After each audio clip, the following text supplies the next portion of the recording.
when the tunnel was going on, I was like I was like a teenager. Mm-hmm. I wasn't even going to New York like that. I didn't even know about it. Yeah. Like during that time, I had no idea until like years later, like that was a thing. Mm-hmm. What I hear about it, man, just like the craziest stories. I think it was P.F. Cutton told me a story where it was like 20 degrees out in the middle of the winter and like the whole coat check got robbed. They stole everybody's coats. Possible. And everybody was walking outside, catching Possible. taxis, in just their shirts. Yeah. It sounds like something that might have happened. Mm-hmm. Me and Scissorhands were downstairs. There was multiple floors of this place. There was like the main room where like Flex and everybody would play on Sundays, which was the big room. Then you had like the upstairs where they would play like house music, and also they play house on the main floor too, but depending on the day that you were there, you know what I mean? But we were downstairs, and the bottom it was called the library. It was literally a library. Like everywhere you went, there's books all over the wall, right? But like when Scissorhands and me first started playing there, they had 2 rooms. The back room was closed because they weren't bringing in numbers like that, I guess. But by the time me and him were in there, or he and I, however you want to look at it, man, that back door was open, bro. Mm-hmm. And the place you couldn't move, and it was mobbed. Upstairs was more so where they were at. They were doing the main room in the big room where Flex and everybody would play at. Mm-hmm. Like that was the grand stage of that place. That place was crazy. That was to be there. I'm visualizing this now, being there on a Flex night. To go back a little bit, like when you came in the house, right? You seen the vocal booth, right? And I started showing you some of the records and stuff that was on the wall, right? There's actually a 45 record that says, I think like Def Jam 10-year anniversary or something like that. There's on there, right? It's like a promo invite only from Def Jam for LL Cool J's, I think, Mr. Smith album, right? And that was the first time that I ever went to the tunnel. Like, so this is where the memories is shout out to my man Zenith Star. He came with me to the tunnel. He wasn't even old enough to get in the tunnel. I think he was like 15 years old, bro. I snuck his ass in because it was a VIP party. And Def Jam, because I was making moves in the mixtape scene and DJing at the rink in Bergenfield prior to that, you know, I built up a reputation. So now the labels are also interested. And this is before the Scissorhands thing. So we went to the Mr. Smith party, and that was the first time, like, I was like, yo, we're going to the tunnel. So he had an album release party there. Yeah, but it was a private room, room upstairs where you had everybody. Like I brought Zenith Star with me. So I go to this thing, and I was busting my ass making mixtapes, right? So I would always bring mixtapes with me everywhere because you're constantly hustling. Always a hustle, right? Always a hustle. I want people to know who I am. I wanted this hip hop shit, right? And I remember seeing Riz DJing at the rink, and now he was DJing at the tunnel, right? Which made sense because Flex was playing downstairs and he was upstairs and he was part of the Flip Squad and they were all part of the same crew, blah, blah, blah. But Riz was exciting to me because he was the first person that I saw, because nobody taught me nothing about this hip hop thing, this music thing. Nobody know, like nothing. Riz was the first white guy that I saw that was running with the black guys and making it successful. Right, as a DJ. That I saw. I know there was other ones like Scribble and all them other people, but no. But Riz and Scribble, 2 different animals. Like Riz is in the mix. Like he is in that shit.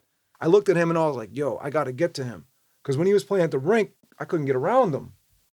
You know what I mean? Like it was just too much. Like, you know, they didn't want to do that. And you got to be around Flex. And it was just too much politics. And plus I was a young, little skinny white kid, goofy as fuck. And, you know, maybe a little subconscious, but also had brass balls. Anyway, so Riz was DJing that night.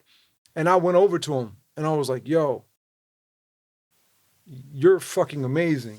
Like I've been wanting to talk to you for a minute. That was when I met Mr. Excitement, and Mr. Excitement gave me his phone number.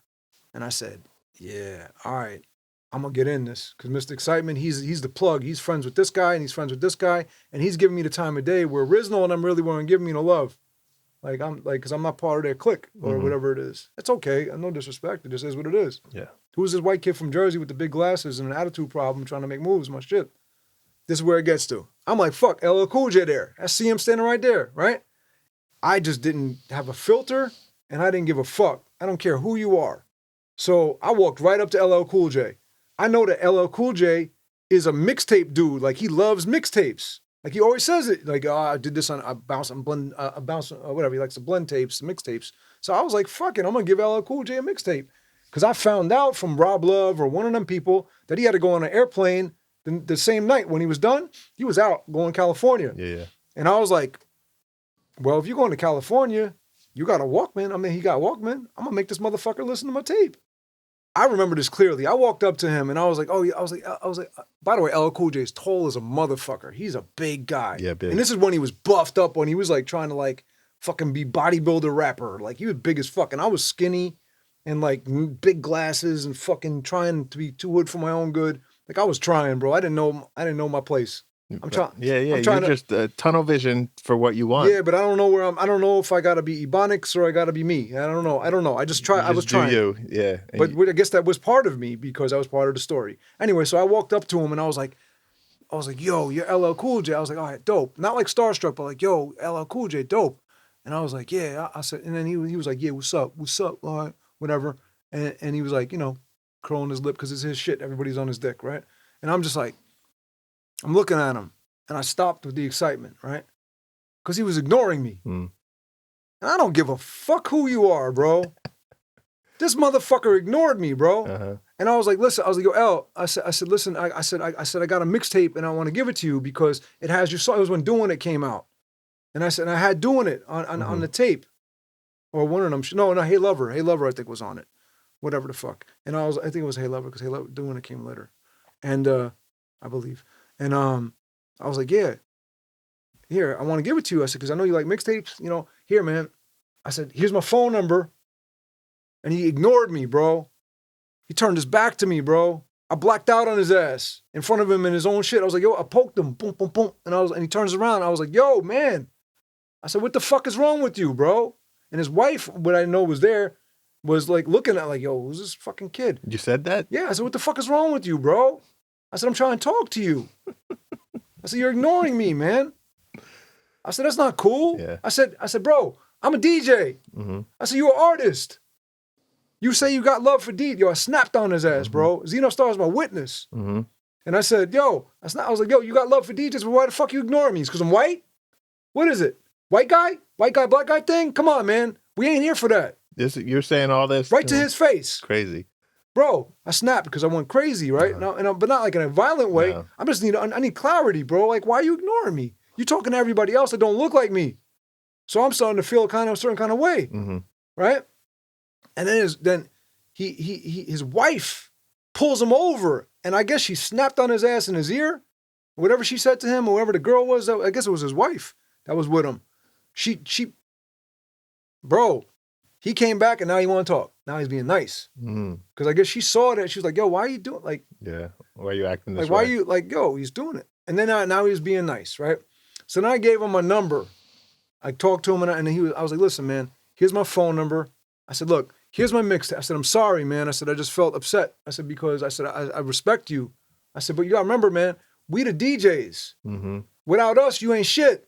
Like my audience, he don't have my audience. I gotta play his record. I got hundreds of kids in front of me every weekend. Right. And I'm playing at parties all the time. Right, but he doesn't know that. I know that, but I'm trying to educate him on that. I understand. But from an artist standpoint, someone popular like that, imagine how many people must come up to him like that. But that's the difference between them and me. I'm not lying. I keep it 100.